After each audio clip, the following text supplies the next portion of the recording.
Hello and welcome to another episode of LGOtv Big Talk. And why Big Talk? Because I hate small talk. Now, I met today's guest on the talkiest talk application of all application. I don't even know if people say application, but the app Clubhouse. Her name is Ann McFerran. She was born in Bangkok, Thailand, and immigrated with her single mother to America when she was 7 years old. She went to University of California, Los Angeles, and moved to Los Angeles when she graduated with a BS in Psychobiology. Now, that may surprise you because she is not working in the sciences, although maybe sort of. We'll talk a little bit about that.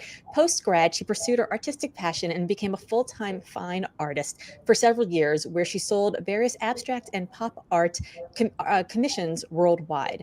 While she enjoyed this creativity that the art provided, she was feeling a little isolated as a full-time artist. And during these years, she knew that she had a passion for making her vision come to life. Now, what vision was that? She saw a gap in the beauty industry for magnetic lashes. Yes, my friends, magnetic lashes. Now, if you, like me, have not gotten to see your lash technician in the last year and a half, thanks COVID, you know who Ann McFerran is. And if you don't know who she is, you certainly know her lashes. Glamnetic was born in July of 2019. And after teaching herself product development, marketing, and I think probably a lot of science behind what goes into magnets, this company was born. Now, since its launch, Glamnetic has taken the world by storm, doing 7 figures a month and growing every day. Ann, welcome to Big Talk. Hi, thank you so much for having me. I'm excited to be here and talk about Wonderhell. Yes. So, well, before we get to that, my first question, which is a very important question, is how did I do on my lashes today? Great, actually. They look so good. I was going to say, what lashes are those? I think they're lucky. I think they're the lucky Oh my God, lashes. they look so good. So I try to wear baby lashes, like, in person, but when I'm, doing my keynotes and I'm on camera, I gotta like bring the glam. And my 16-year-old son and I, he is a huge Drag Race fan. The two of us watch Drag Race all the time together. And whenever I wear anything that's bigger than lucky, he's like, "No, Mom, those aren't for you. He's like, you look like a drag queen." He goes, Oh my "You God. wouldn't if you were younger, but Ah! at your age." Oh my God. Yeah, no, So you look great in those. Well, thank you very much. Thank you very much. So let's go way back to 7 years old. You came to the United States, single mom.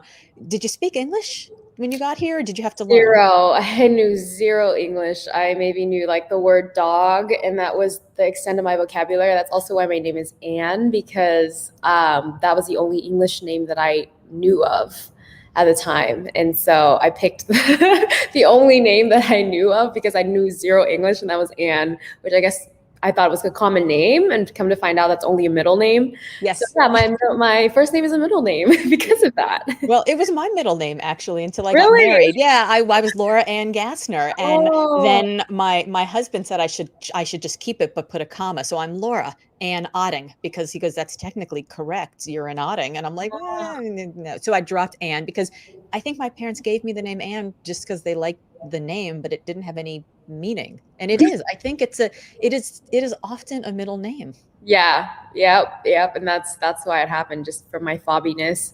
So yeah, I moved here, knew zero English, had to go into like ESL classes, and soon though I picked up English probably in like within a year or half a year. I learned really quickly, and then I got into the Gates fellowship classes, which is like the high honors. So it was a crazy quick transition from ESL to Gates. Yeah, I would think so. So I'm really fascinated about what that does to your self-esteem and confidence as a young girl. Was the town that you moved to, were there a lot of immigrants? Were there people who looked like you, or did you feel like was there a sense of belonging and community, or did you feel like you didn't have that? I think the only reason why I felt the sense of belonging was I was fortunate enough to get into a school where they actually were super understanding. I was probably the only Asian kid in the entire school as well, because it was in Tracy, California. And so I definitely looked like an alien there. Like girls would come up to me. I had all black hair, like bowl cut basically. And the girls would come up to me and they'd be like, "Oh my God, can I touch your hair?" Just because I never seen like straight black hair, like what I had. And then so they were like asking me what country I was from, and they just didn't understand. And so the first, I remember his name, Mr. Schneider was his name, and he and my mom told him that, you know, I was straight from Thailand and needed a lot of help, and so he gave me that like special treatment where he was just like always there to like teach me things if I needed explanations on anything. And so he coached me through it, and because of that he was telling the rest of the kids to like be friends with me and like be helpful to me. And so everyone kind of, I felt like I was like the pet of the of the class, because they knew that I needed special attention, special help, and they would always be like super understanding and helping me. And so because of that I felt like very like warmly welcome. And I also felt like I did fit in, even though I was very different from everyone. They were helpful. So because of that, I think I was able to learn English really quickly. But that's just being lucky, you know, like not every classroom is like that. Yeah, no, and not every teacher is like that. Yeah. I can look back on a handful of teachers and I'm like, but for that teacher, my story would have been very different. Yeah, exactly. So you go from a year of that into the honors program, and then suddenly you're like, oh, well, check me out, right? Yeah, I think, but I did feel like I was still not prepared for the honors program, because I felt like my understanding of English wasn't fully there. Like I couldn't read big books yet. But yet they were assigning us all these big books that we need to do reports on. So I actually did feel like overwhelmed, because I was like, oh, I'm in over my head. But I was just sort of like, let's just fake it till I make it kind of thing. And that ended up working out okay. But yeah, I soon enough I became super fluent, and everything was fine. Then I was like on the same level as everyone else. And then before you knew it, I was like excelling and over the level, and I was taking AP classes further on in high school.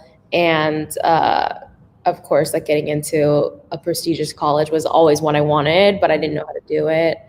And then I entered into this program called Leadership Enterprise for a Diverse America, which was like this sort of like, it was for underprivileged kids, and they only accepted 60 people.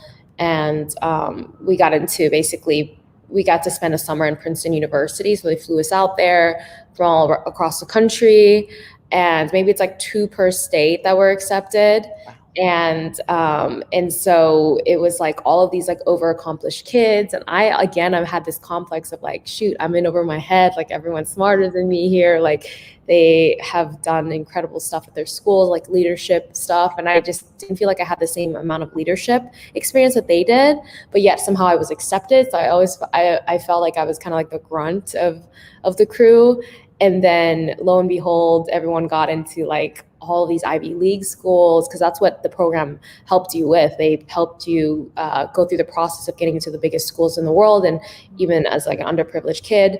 And I applied to like Berkeley, UCLA, Stanford, all these places. I didn't get into Stanford, like everyone, like literally everyone else got into like all these big places. And I was like, oh my God, like I suck. I really got into UCLA and Berkeley.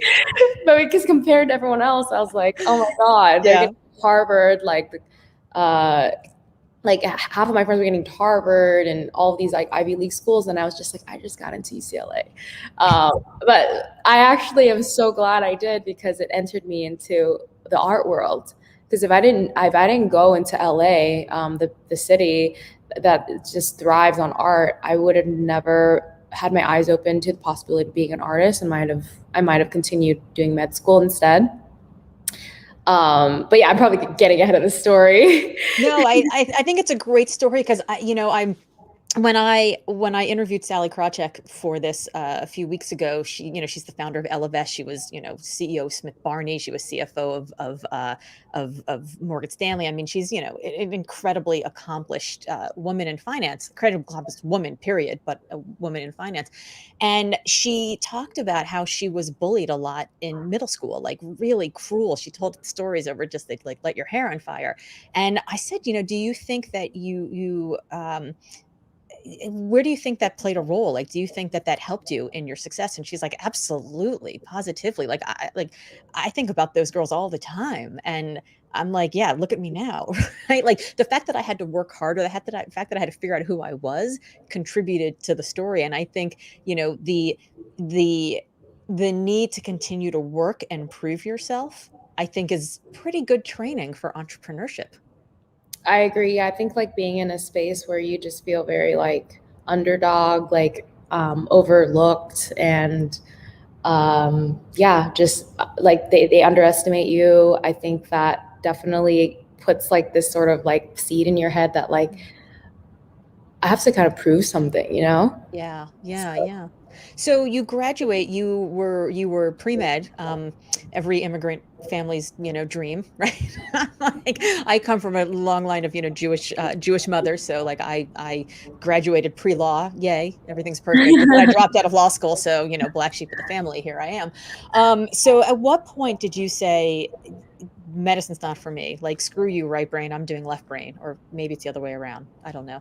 yeah, I think that was when, you know, I had done the 4 years of college and then realized, oh wow, like it's really, I mean, it was really fun for me. I loved science, and that was the reason why I got into like the major that I did get into, as I actually loved taking all the classes. I loved learning about all of the different mechanisms in like biology. I don't know. I thought those things were like really fun and exciting to learn. Like organic chem was like one of my favorite subjects. I was You are an alien. like, and then I guess when I was also at school, I was also taking art classes, and that one of the professors there, you know, all these professors showed at like the Hammer Museum, like all of these like prestigious places. They're huge, like they're huge artists themselves, and he taught me abstract art in a way that I never have looked at abstract art. Abstract art was fun. Like he taught drawing in a way that was just like made it so much more fun and made it more about like exploring the canvas than it was about having a picture perfect product at the end. And I also was really good at it. I just had this weird, uncanny talent for it. I think I got it from my mom. I'm also left-handed. And so I had always this random, like I could draw photographic images of like a person when I was like in 8th grade. Like without actually learning how to do it or taking classes. And so when I took drawing, I was like, wow, this is like a whole new world that I want to explore deeper. And that's what got me inspired to do more art. And so I took more art classes there. I didn't actually major or anything, but once I graduated, I sold one of my first commissions for like $10,000. And that was when I was like, holy crap. Like, You're like, that's the most I've ever made in anything. And I was like, that's insane. Like, I think I can make money doing art. And so that's sort of like what sparked the inspiration for me to get into art for the first time. And then I was just like, this is more play than it is work. And it's crazy that this is like like something that I get to do. But then eventually it did turn into work. Like it felt like work more than play. And that's what I didn't like. Ah, yes. So what was your mom doing during this time when you decided to switch from science to art? Was she Yeah. totally cool and on board? I think she just thought it was a phase that I was going through and that I was going to probably, I mean, she ultimately, though, it was great about my parents. They were also always supportive of what I was doing. They just wanted to make sure I was happy with what I was doing, that I was making money, that I wasn't like starving. As long as those criteria were met, they were okay with everything. My mom did make a lot of sacrifices to come over here to the US to make sure that we had some place to actually live and I don't know, just have a good life for ourselves. And part of that was, pushing me into the sciences to become a doctor because she knew that's a stable income. And she was just like, I worked so hard for you to be here. Like, make sure, you're successful, basically, is what she would always say. And so I was just trying to figure out like how to make her proud. I was like, Mom, I think I can make a lot of money on art, and I don't have to like pay for med school. Like, that's the biggest part. And so she was just sort of, That was it. yeah, You positioned it as in between college and med school. Now I see your trick. yeah. I mean, my friends are not even done with med school yet, and they're 30. So it's like, they're turning 30 soon. So it's like crazy that, people spend that much time in school. And I didn't see myself doing that. I felt like it was very militant. It was like type A. I'm like very type B personality. Like I'm super creative, free flowing. And it just was like killing this part of my soul. I could tell if I was going to go and work at a hospital to be like regimented versus like learning about science was totally different, but like actually practicing it on people it is a whole nother, like the medical industry here sucks. So I just didn't want to be a part of that. Yeah. I mean, it's an interesting it's an interesting pressure because, you know, parents, whether they're immigrant parents or not, I mean, they want to push their kids to do something stable, something they've heard of, something that feels quote unquote real, right? And then art, how, you know, how are you gonna make a living like that? And then to come and say, well, I just sold a piece, it's $10,000. I remember the first time I got offered to speak for money, and I literally, like, they called me up and they were like, well, we'd like you to come out, we'd like you to speak. There's 500 people in the audience. Well, you know, do you have a book? No. Okay. Well, how's 12? And I was like, sure. And I thought they meant $1,200 and they meant 12,000. And I was like, Wow. wait, this is a job. I could do this, but tell me more about this job where I go out and I stand on stage and I talk for 45 minutes. You hand me a check and I go home and there's no homework. There's no deliverables. Yeah. Right? So that Yeah. moment when you sell something for $10,000, did you Yeah. have an idea that the market could be like that for art? Did you see other people doing it and say, well, if I make things like that, or if I make things like this, and there's market there? Or were you following your creativity at first? I realized that, well, at least in art, it was like if I had a buyer that was interested in something, I would just ask them about exactly what they wanted. It was a commission. Like then they would be willing to pay more for it. So that's that was sort of the take that I went with. That was like I would find a buyer who was interested in like a painting in their place, and then they were like, oh, I want to commission a piece because I could basically paint anything. And so they would have an idea of what they wanted, and then I would execute on it. And then that's when I could charge whatever for that. And again, it was like very much like fake it till you make it. Very much meant that mentality, because I was like, who am I to be charging $10,000 for a painting? I don't have any track record, but I just did it because I was like, let's see if this works or not. And it did. And I was like shocked, but you know, you just keep like rolling with the punches, and then eventually you're there. So that's what I realized very early on in art, is like, it is very much you create the value. Yes. So Yes. I was just, that's a whole new like world for me. Yes. I'm for anybody, I'm sure, getting into it, that it's shocking. Yes. You know?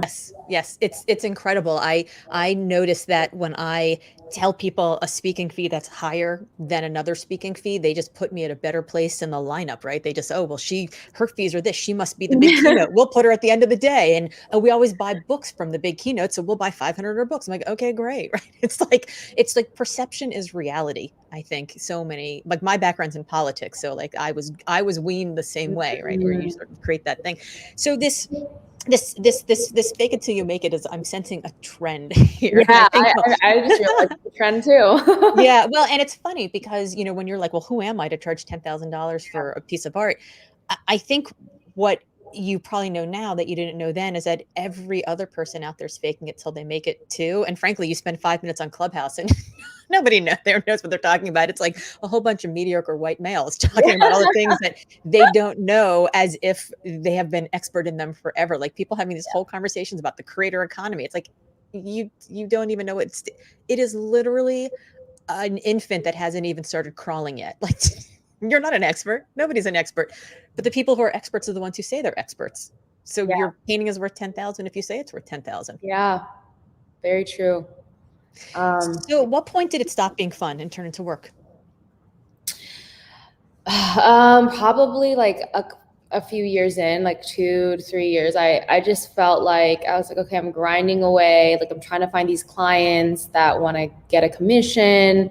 And then when I would do shows, you know, it was a little bit harder to sell because like, you know, you're a specific type of artist, like even if it's good and people love it and they'll just like say they love it, like it's hard for them to like take the plunge to actually spend the money.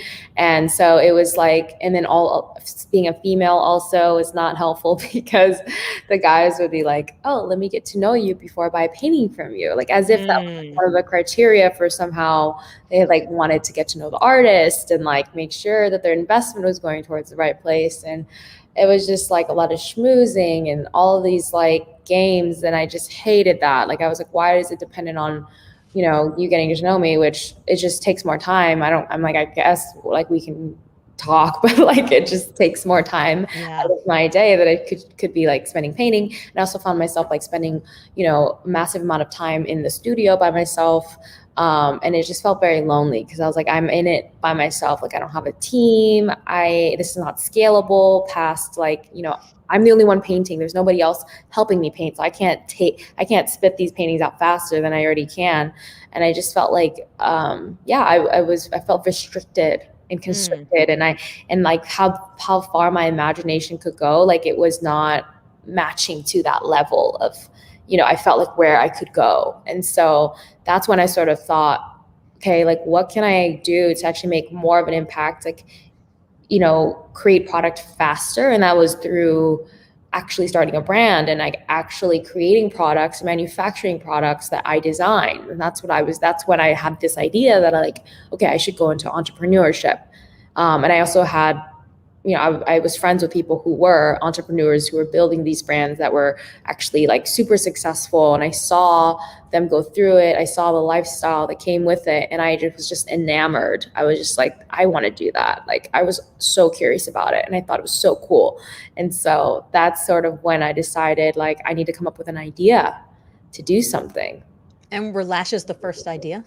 It was out of the gate. I don't know. It was just, it just seemed so obvious because I wore lashes every single day. I had seen magnetic lashes become a thing. There was like all these hints around me, right, that were pointing at like, you should do lashes. And I just had super strong conviction around it because this whole concept of magnetic lashes were like really popular. I knew that girls wanted it. They didn't know, most girls don't know how to apply lashes. And that's a realization that made me like go, aha, like, I'm going to be solving a huge pain point if I do this. And so that's when I was like, there's no glam magnetic lashes out there. Yeah. And also where I came up with the name Glamnetic, Glam Magnetic.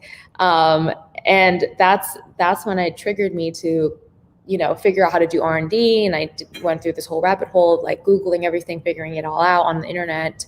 And then contacting over 300 manufacturers to like try to make this prototype of mine, like the idea that I had with this magnetic lash and liner. And like after a year, you know, it came into fruition. But that also was like a lot of trial and error because I didn't know what the hell I was fucking doing. Yeah. Just like, I'm just reaching out to these factories, just like asking them if they can do this and hoping that they send me samples that are similar to what I asked for, but they never are similar to what I asked for. It's always something wonky about it. Yeah. And then I got better at giving directions. And then I got better at figuring out what factories are going to be good for this. And then I got better at just being quicker at communication and getting the samples in faster. And then it was like literally hundreds of samples. I just was like, they were just coming in. And I was just like, okay. I was also doing art on the side, you know, as I was doing this as well. So it was like my nighttime job because the factories would be up at night. And so I would stay up to like 3 a.m. talking to all the factories every single day and then like work the whole day. And so it was like a grind, you know, for a year. But when I actually found the prototype that actually worked, I was so like, it was the best moment. Like, especially, you know, up until that point, I was just felt like it was like one of the best moments of my life. I was so excited. Like, I was just like, this is it. Like, I'm going to make a dent in the world. Yes. Yes. Like, I just knew it in my heart. I was just like so excited when I got the prototype. I was like, this is gonna kill it. Like, I just knew it, like without a shred of a doubt. I don't know why. I just did. That's incredible. So this is late 2018, early 2019 when you're finding prototypes, you're going through all the R&D, you're trying to figure this out? Yeah, it was like, honestly, like 2018, like late 2018 was when I sort of like came on the prototype. And then like for the next, like not 6 to 8 months, we were like building a website and stuff like that. So at this point, are there other magnetic lash companies in existence, or are they just like glue lashes, strip lashes, and like go into the local, you know, Lux Lash or wherever to have somebody buy them? There were other magnetic lash companies, but they were not innovative at all. The lashes were really thin and plasticky. That was like a huge trend that I noticed, that I was like, there is a major gap here for lashes that are big and full, like that are Yes. like, I don't know why they're not carrying it. I mean, I think they just didn't know how to develop it, or didn't want to go through the effort of developing it. And so that's when I was like, okay, there's this huge gap. I need to like fill it. I need to make it better. I need to make the branding better. I need to make the story better. I need to make everything better. Mm-hmm. And that's exactly what we did. when we came on the market. Now, when you were looking at the entrepreneurs around you and seeing their lifestyle and seeing what they were doing, were you like, yeah, I want that. And in order to do that, I need to grow a company of a certain size. And in order to do that, then I need to have this much product, this much sale, this much distribution. Or were you just No, like, I I wasn't. want to see if this, I just want to make this product because I want it. Yeah, that's the latter for sure. I was just like, my goal was just to make $10,000 a month, and I would have been happy, like consistent $10,000 a month. Because at that point, like the way I was trying to make money outside of art was like trading stocks, which like learning how to day trade, which was super stressful. I lost so much money, and also the amount of stress. I was like, it was up and down, up and down, up and down. And I was like waking up at like 6 a.m., like trying to go in the stock market and try to get like all the stocks at the open, because that's like when the best action was. Like it was just so stressful the way that I was trying to go about like making money, and it was just like a roller coaster of emotions. I didn't actually sleep most of the days, and it was very unhealthy. And so for me, like seeing other brand builders actually build brands that were consistently getting sales every single day was like what I needed. I was like, consistency, that's what I need in my life. And also, yeah, I was like really close with like the founder of Fashion Nova, for example, and he had built like an incredible brand, and saw him go through all of that, and seeing like the passion that he had for it, and like this do or die attitude. But yeah, still being able to live a decently balanced life. I was like, I want to have that. Just a little bit of it. I just 10K a month, I'm happy, right? 10K a month. That's all I need. That was like 10K a month. that was like my like standard. But when we launched, the first month we did like 20K, and then it was like 40K the next month, and it was like 80, and then it was like 160. It just kept doubling, and I was like, okay, like I was not expecting that. And is it you like sitting in your apartment and like like finishing up the paintings that you had commissioned and trying to figure out how to do I was still like doing paintings like while I was like launching the brand, because I was just like, I need some other money to hedge. But like the first day that we launched, I had been building up like an Instagram page for Glamnetic up until that point, posting on it every day, like very regularly. And like, I was just super on top of it. I was like making content. I was like ready. I was like so ready. I was making content every single day. Me as the face, because I was just like, I'm not going to pay someone else to do it. And it's only me anyway. So, and I would do all the photo shoots. I learned how to do photography. And so I would like hire all the models. They were all friends of friends. I didn't pay for anything. You borrowed my friend's studio, of course. The only thing that I ever paid for was the camera.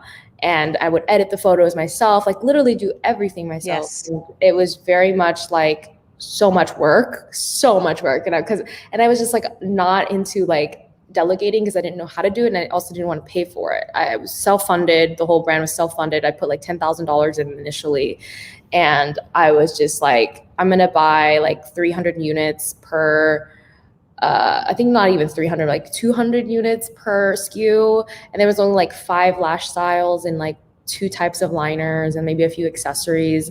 And so I was like, okay, I'm not going to be in a lot of money just in case this thing doesn't work out. But I already knew it was going to work out. I just was like, I don't want to go in with a lot of money. I just want to be smart about this.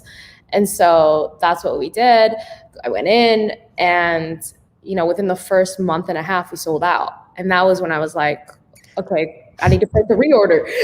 Oh, shit. and then I was just like, I didn't understand that you need to place the reorder way before it sells out. You have to understand like sales through rates so you can plan. There's a whole thing called planning and inventory planning. And I just, was new to that. So anyways, got better at that. Just kept reordering, just so many reorders. I was like, now I'm buying 1,000 units per SKU, and then I'm buying 5,000 units per SKU. And it just kept like going up and going up, but we were selling out a lot faster than we were restocking. And like by month 6, we were doing $1 million a month.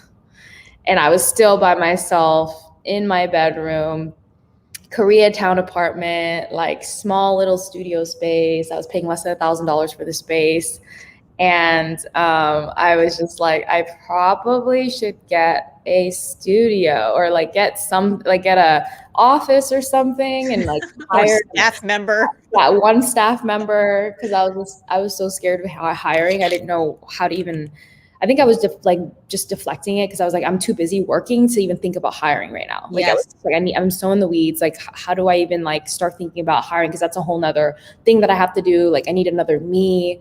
And so, oh my God, hiring was one of the hardest things ever. Like, trying to find my first employee was like so emotional. Yes. It was very emotional. The first 2 people that I found were off Craigslist, and then they quit after like 1 or 2 days of me training them like full time the entire day. I spent like the entire day with them, and then they just quit. Like, see, I know it. I knew it. I shouldn't have hired anybody. Yeah, that's literally what I was like, oh my God, am I ever gonna find anyone? Like, this is so hard. I can't do any more of these, like, where people just quit on me like this after spending so much time with them. Like, I'm exhausted. Obviously, I've been doing everything myself up to that point, like posting on Instagram every day, like on feed and stories, and doing customer service, doing the product development, like maintaining the website, putting new stuff up. Like, it was just so much. And I was just like, and also making ads. And I was just like, I need like one person. Eventually though, I did find someone like who was a friend of a friend. She like talked me up to her. She's like recent grad. And she was like eager to learn, like, her expectations coming in was like, she thought that she was coming into Glamnetic headquarters and then found out it was in my bedroom. Which is Glamnetic headquarters, to be fair. I mean, it was true. Yeah, and it was super messy. And she had heard that we were doing really well and wanted to be a part of it. And so I was like, that's one saving grace, is that we were growing really quickly. And like, I could tell that story and they were like into the idea. I just had to sell the story better, Yeah. And so did she stick around after a couple days? She did. She's still here to this day. Amazing. I've made so many mistakes hiring, and I think the biggest mistake I made is I hired people who believe that the person I am is the person they see on the Instagram. And then they realize that it's their job to make me be that person on the Instagram. And they see the hot mess that's actually happening behind the scenes. They're like, it's almost like their heart breaks and they don't know what to do. Yeah, that's exactly what I was thinking. So I was like, man, she must think, I mean, I was like running around like a person, like a chicken with its head cut off. Like she saw, like, I mean, I think all my early employees saw the grind. Like, even my roommates, before I even hired the first employee, I had this roommate, her name was Talia. And she like would help me with photography, because I would be like, Talia, let me pay you like a little bit of money so we could like just help me like do photography. And I would invite these models over, and she would like be the photographer. She's so into it too. I taught her everything, and the photos that we would create together were like insane. Like, they were super like high quality, like editorial style photos, and we were so proud of ourselves, and it was so fun. But I remember those like moments where she'd be like, you need to like chill out, like you work so much. Like, I would work 16-hour days easily every single day, nonstop, and it's like I'm like on my feet the entire time, though. It's not even on the computer, it's like on my feet, like doing photography, like doing all these things. I would do anything for the brand. That's my mentality. There was a big shift in my mentality when I first launched.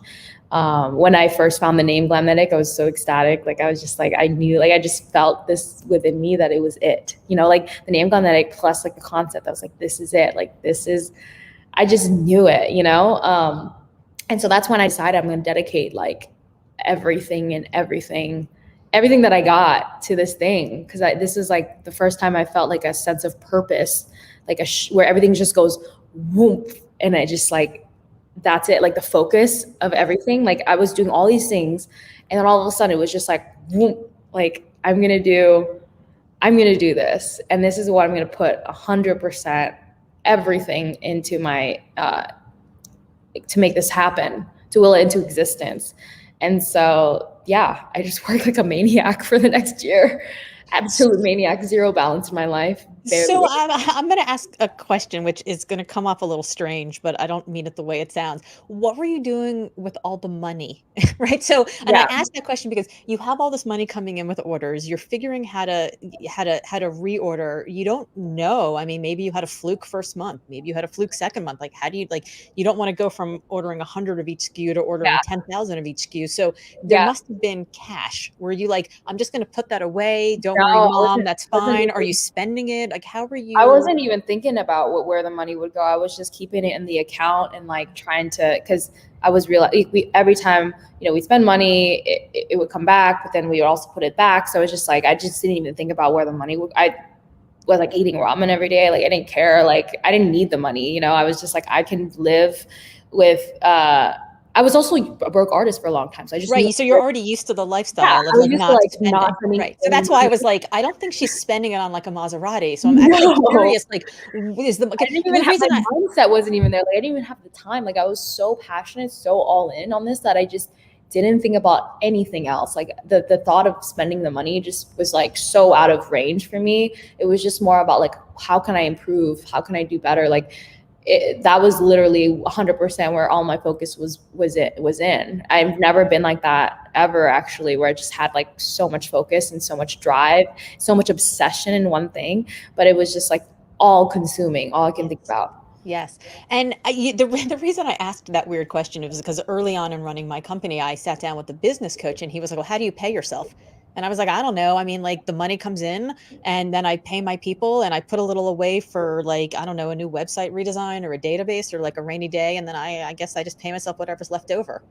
And he looked at me across the table and he used to like run GE at a certain point. He looked at me across the table and he was like, why are you being such a girl? I was like, first of all, ouch. And also, and he was like, well, what kind of lifestyle do you want? And if you have a certain lifestyle and you want to have like cars and, travel and, luxury or whatever, and philanthropy and all the things, what kind of money does that lifestyle afford?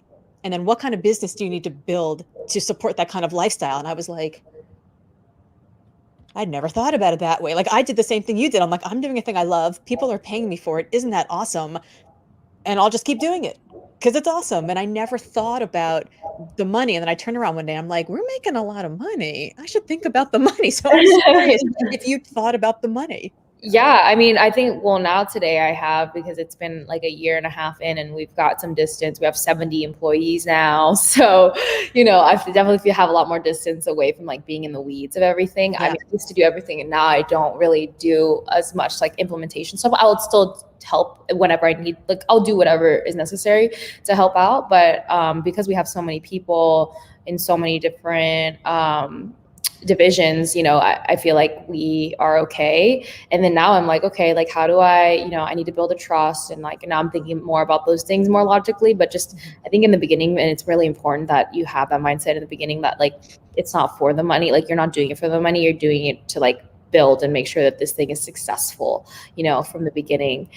Because if you don't think that way, then your company probably won't be successful, because most companies' reality is they don't make it, And so I just wanted to make sure first there was product market fit. And then once we found that, immediately I was like, okay, let's keep scaling, and all I could think about was like, how can we scale more? Like scale. Like I was just like going crazy. Like, and then my team was like, I don't think we can spend any more on ads this month because, we're going to run out of inventory like next week. And I was like, let's just do it. Like I was so crazy. But I also was making sure, like talking to the customers every day. Like I was on text with a lot of customers because I was the only customer service rep in the beginning. And so I would get the phone number of the customer, because they would like, they freak out when they don't get a package right away. Like people just, you're like, hello, it's Ann. Yeah, basically. And I would pretend like I was someone else to make it seem like I have a bigger team. Did you use your given Thai name? Yeah. But they would recognize my voice from the stories. Because you're all right, because you are the face and the voice. Right. They'd be like, oh, I see you on stories all the time. They're like, oh, I need to know where my package is. Like, and then like I would get stressed out that like they would get stressed out. And so then I would actually go and hand ship the packages myself. Because usually it comes out of our fulfillment center. But if the fulfillment center is slow, then I'm like, okay, I have some like lashes here. Let me just pack some and like send it to you.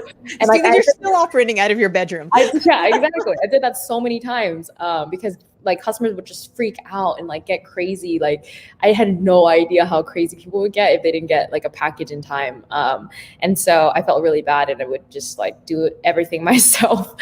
But those like close contact with the customers in the beginning, like helped me understand like what they needed, what they wanted. Like I would talk to them about the product, and the feedback that I would get would be phenomenal. People would be like, this changed my life. Like I can actually apply lashes for the first time in my life. Like it's like a life-changing moment for people, you know? I don't know, lashes, because you feel beautiful, right? Like it changes your entire face. Like it's just amazing. And so they really got that full effect. And then the same customers that have been with us from the beginning still are with us today. Like, you know, we made like a private Facebook group that have over like 30,000 members now, in it called the Glam Fam, and they're in there like just talking about Glamnetic all day long.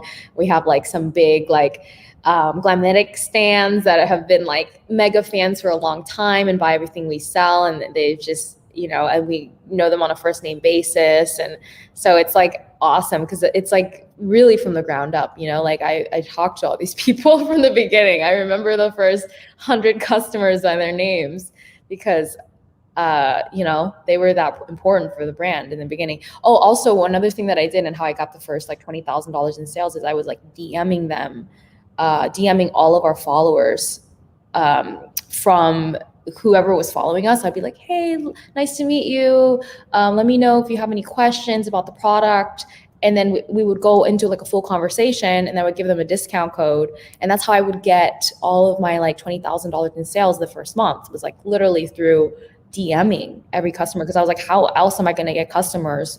I have all these followers though that have already been interested in the brand, so let me try to convert them. Yes. And then we started running ads, and then it was like we didn't have to do DM sales as much. We still do it to this day though. We still do it because it's a big channel for us. We still make like $40,000 a month off of DM sales. But we have a team that does it now, not just me on it 8 hours a day. It's so smart, because through having those conversations, through being the person who's willing to pick up the phone, by being in the DMs in the beginning, you got to understand what your customers cared about. You got to understand their pain points. You got to understand what was hard for them. You got to understand what they were excited about. So all of your stories and your videos and your ads could be so catered to them. I mean, it's almost like you're doing commission art again, right? Like you're listening to what they want, and then you're responding with what they want. Yeah. It's like not rocket science. Exactly. Right? Exactly. That's a great way to put it. That's how I thought about it too. Cause I was like, okay, like whatever the client tells me, like I always do. And that's like mentality I would bring to the product. The customers were saying, oh no, I didn't want to like, I don't like trimming the lashes. So I made them pre-trimmed so that they didn't have to trim them. And then they were like, oh, I want more magnets. And so I was like, okay, let me pre-trim them and add more magnets. And so then we became like the best lash brand because we did that. Yes. So it was just like listening. It was literally all we needed to do. Yeah, and I'm a cool girl and I wore them every day. So it was like a huge advantage. Right. I mean, like I have to say, and I'm not going to name the names of your competition, but when COVID hit, I tried all of them. And Glamnetic is the best for sure. And I'm not saying that because you're paying me. I'm not saying that because you're sitting here. I'm saying that because I tried every single one of them, and they are the best. And I am 50 and I can't really see when I like have my face right up in the mirror. So like for me to be able to do it with the liner and all of it, you know, it has to be good because it's hard. It's hard. Yeah, it is hard. But I was absolutely, I was like at my lash place like every couple of weeks for years and years and years. And then this happened. So, you know, that's amazing. Yeah. So I love to hear that. So when you got that one of the 300 prototypes, and then you've got the name Glamnetic and you're like, this is it. This is going to be successful. I'm definitely gonna be able to do $10,000 a month. I'm gonna be able to do this. Awesome. Like you knew in that moment this is going Yeah. to be successful. And then there was a moment after the first month, the second month, the third month, you were like, oh, this is gonna be successful with the capital, all of the letters, right? Not just capital S. What did you were you confident in that from the beginning as soon as you start the numbers spike and you were like, oh, I guess I just thought too small and this is really where it should be, or were you shocked?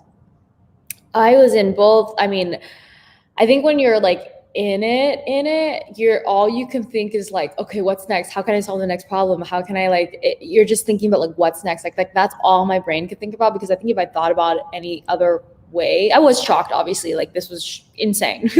But This is the third quarter of 2019 now. This was basically fourth quarter of 2019. Okay. Like it was like our first Black Friday, and I was just like so into like do or die mode that I was just like, okay, I'm gonna film ads today, I'm gonna shoot this model today, I'm gonna edit this video today, I'm gonna do like all of these things. And I just had like all these things lined up that I needed to do and I needed to execute on. And so it was just very much like do. And then, you know, like I would have meetings with people on my team, and then we had one guy in finance, and he was just like, I mean, based on our projections, like we're gonna like triple our revenue from previous month. And like it was just like, I mean, we could keep spending on ads, but we would be running out of product like next week. And you know, we just don't have the product to supply it. And that's when I was like, oh my God, how do we get in product faster? Like, and then I'm just like calling all my factories, like trying to figure out like how we can get product faster. And they're like, well, we can get in the liners faster if we don't package them and label them. And they would just, and I was like, okay, let's do it. So they shipped it in, and I was like, I have 5,000 eyeliners that need to be labeled and packaged because I wanted to get them in sooner to fulfill these back orders, and also to like, just so we can keep sales momentum strong.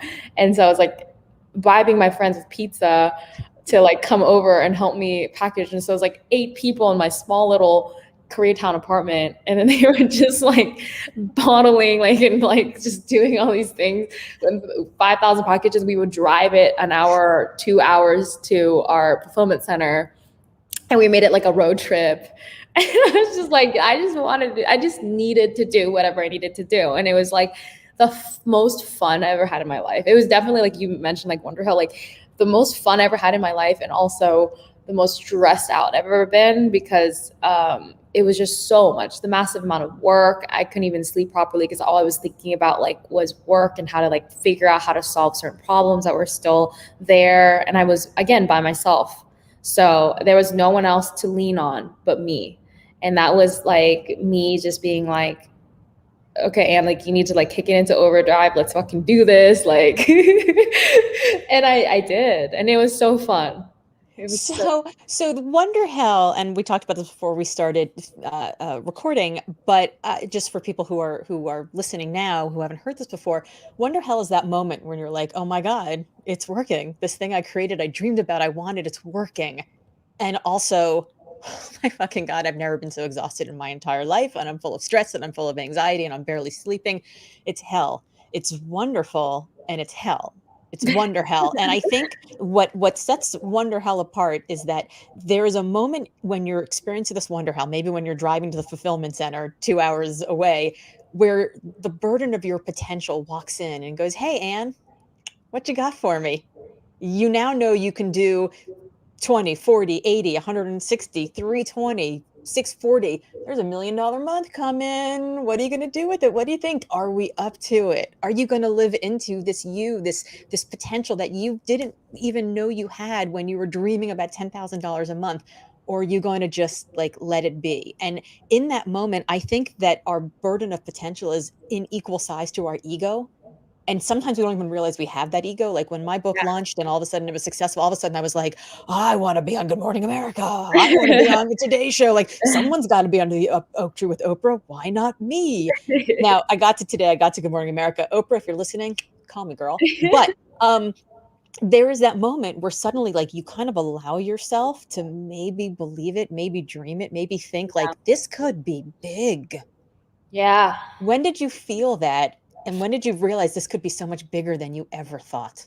Oh my God. I think every single month, especially when I was just seeing the sales it just kept going up and up and up. And I was just like opening Shopify every day. And I was just every day, I would see every single, I would hear like the ding. I kept the ding on the Shopify. So like ding, ding, ding.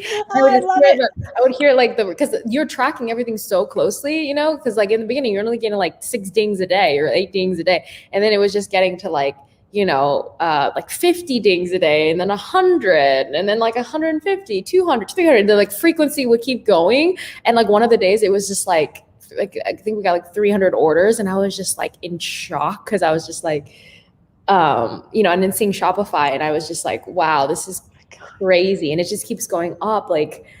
And I would show my friends, I'd be like, look at what's happening. Like, I can't believe this. They're like, you got to pay us more than pizza next time. Yeah, all the money was going back into inventory though, which was crazy because we were fully self-funded. So we just needed we needed to keep up with the rate of sales. And so all of it was going back into inventory. And yeah, I think that's when I was started seeing it every month. It was definitely gradual, right? Like I was working my ass off, but also seeing the progress. And that's what also reinvigorated me to work harder. I would see the results and then keep working harder. So it would just be this feedback loop. It just this ultimate feedback loop where I was just like getting good results from working harder. So therefore I do it more. And I was just like, damn, is this ever going to stop? Like, am I going to die? Like, I'm going to one day just give out and just like full of exhaustion and burnout. I was like, I need to figure out something to balance myself out.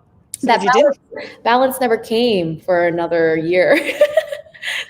Because at this point it's growing, and then the pandemic hits.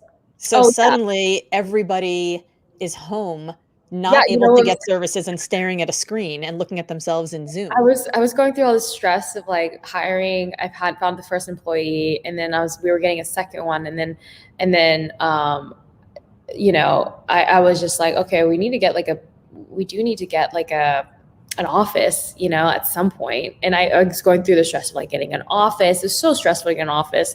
And so finally found an office, and then we were like in the office for about 2 months actually. And I was stressed out the whole time being in the office because I like just wasn't used to working like not at my place where I like had all the stuff I needed. Mm-hmm. And so I felt very handicapped, and I didn't feel like I had the same sense of momentum and like productivity that I had.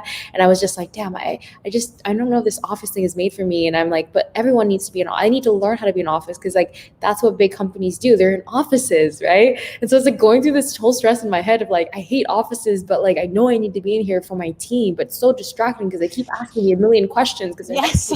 And so I was just like, okay. And then the pandemic hit, and I was like, yes, I don't have to be in the office anymore.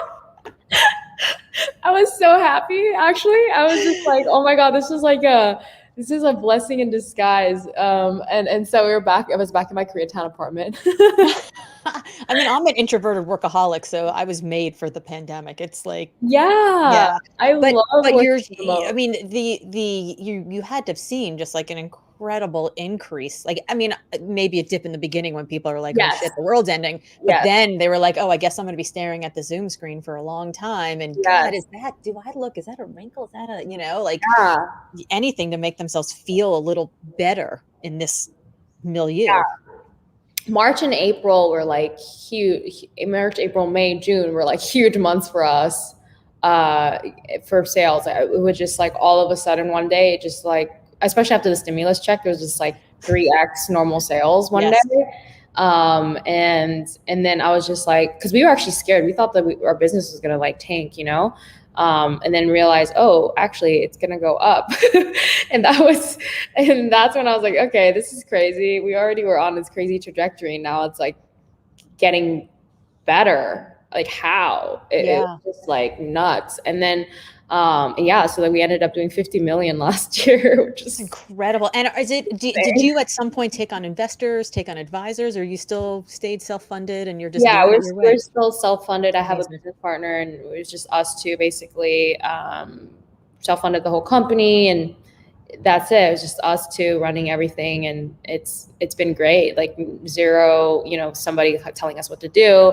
But we are thinking about raising money soon, like just to sell off secondary shares, because it's just like time. But besides that, no, we never had to do that. Thank God, because that would have been that's a whole nother thing. Like that's like taking, it's taking your mind off of the business when you have to raise money and think about investors and about like what other people think about your business. Like, no, you should just do what you think is right in the business and be 100% all in. If you're like distracted by like what other people want you to do, you're not gonna focus as hard. I realized focus was like the one sole driver of the business for me. Yeah. I mean, my book Limitless is all about the idea that if you are pursuing someone else's version of success, even if you get there, you won't be that happy. And it's impossible to be insatiably hungry for someone else's goal. So if you've got an investor who wants you to build to a certain size so you can sell, well, then you're chasing his or her dreams. You're not chasing yours. And that's it. Not only will you not be happy when you get there, you're not gonna be happy along the way. So you're like the Sarah Blakely of lashes. She owns 100% of Spanx, and she's fully self-funded. And I mean, the amount of freedom that you have and the amount of creativity, which I would imagine is something that drives you a great deal also. So you mentioned that you were wondering like, what happens now? Like, do I burn out? What am I exhausted? What happens? How did you or are you managing that? Or are you still just running 100%?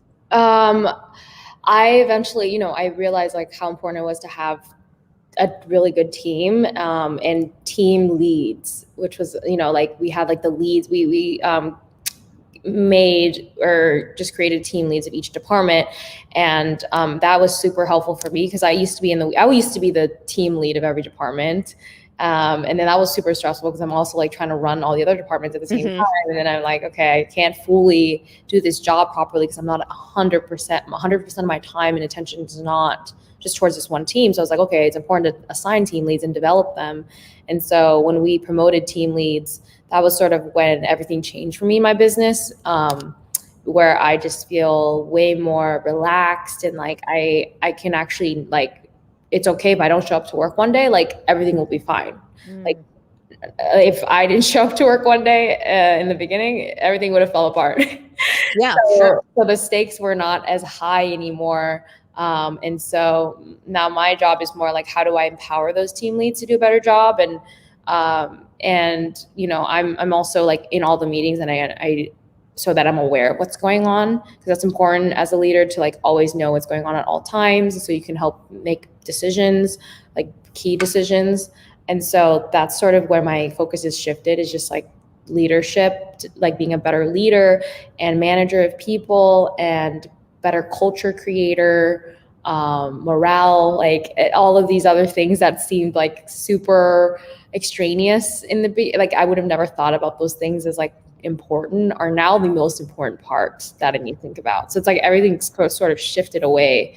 How do I keep everyone happy? Like, it's sort of come into that versus like, how to make this email better? How do I like, that's also important. I'm also thinking about all those things, like how do I optimize so that we are, having maximum performance on all channels. But like, I'm also thinking about like, how do I make the people happy so they can say and like do a good job. Yeah. I think it's so interesting. I do a lot of work with my executive coaching clients. And what I've noticed is that most people go from being doers to managers to leaders, except entrepreneurs who go from being doers to leaders. And there's no training ground. And that moment where you realize that what you care about, like your job as CEO, is to be 18 to 24 months ahead of the market, like figuring out what solutions there are to problems that the market hasn't even realized they had yet. And your people, if they're super good at what they do, is like to be focused on today, this order, this month, getting this out there. And the better you are at your work and the better they are at their work, the further apart you are. And they're not going to come bridge the gap to you. You've got to go bridge the gap to them. But that, art of delegation and that art of leadership is fantastic. I think that figuring out your way through wonder hell by shifting your role from doer to leader and understanding that that's the most important thing you do is really really smart. Yeah. And like you said too, like vision, like I'm still the visionary of the entire brand and like the heartbeat. And so if you know, Yeah, I you're the face, you're the voice, you're the lash, the entire yeah. brand. Yeah, it's a lot of pressures. I mean, I feel more pressure than I did before actually, which is because before it used to just be me. So I'm like, oh, if it, you know, this thing maybe doesn't succeed, it's like my fault. But now it's like I have other people, a lot of other people's livelihood at stake, where like I need to make sure like their happiness is at stake. Like Yes. there's a lot. I'm like, if I feel like morale's down at all, I feel so bad. Like I Yes. feel worse than I've ever felt, like even if sales were down. Yes. So it's such a weird transition, and I'm still learning, you know? Yes, absolutely. I mean, heavy is the head that wears the crown, right? It is it is an incredible amount of pressure that you don't actually ever realize until suddenly you have it, and then you're like, "Oh, shit," right? And I remember when I actually told my team that I was leaving, that I was selling it to the women who helped me build it, the senior leadership. One of the younger women was like, "Well, you can't leave. I mean, I thought I might leave, but you can't leave." And I was like, "I'm supposed to die in this chair?" Like, the role of being a leader is a really interesting one. So Mhm. I'd love to keep talking to you all day. I see my friend Shannon is here, saying she's never tried magnetic lashes, but I'm guessing that she's about to order some Yes, because she loves all things we're beauty. both wearing them. They're amazing. Yep, they're amazing. They're amazing. I love them, and I again, I could talk to you all day, but tell people where they can find you, where they can find these amazing lashes, and they Yes. want to learn more. So you can go on glamnetic.com. It's literally, I have the necklace on. That's the It's good spelling. branding. Glamnetic.com, or you can go to our Instagram or any of our socials on any platform. It's at Glamnetic. So follow us on Instagram though. That's like the place where we're most popping, and you can get all of the updates, all of our new launches. We have a really insane collab coming soon. I cannot say yet, but it is a very insane collab coming soon next month. We're launching it. It's the biggest collab. We've been working on this for literally a year, which is longer than like the entire halftime of Glamnetic. But yeah, it's our first collab launch ever. We're launching like 30 SKUs in this collab, but it's a big licensing collab with like a big, yeah, Big name. I can't name. wait. Yeah. It's really good. So you guys make sure to follow us so you can see it. Yeah, well, we'll all follow you. Thank you so much, Anne. This has been fantastic, and I'll see you on Clubhouse. Yes, thank you.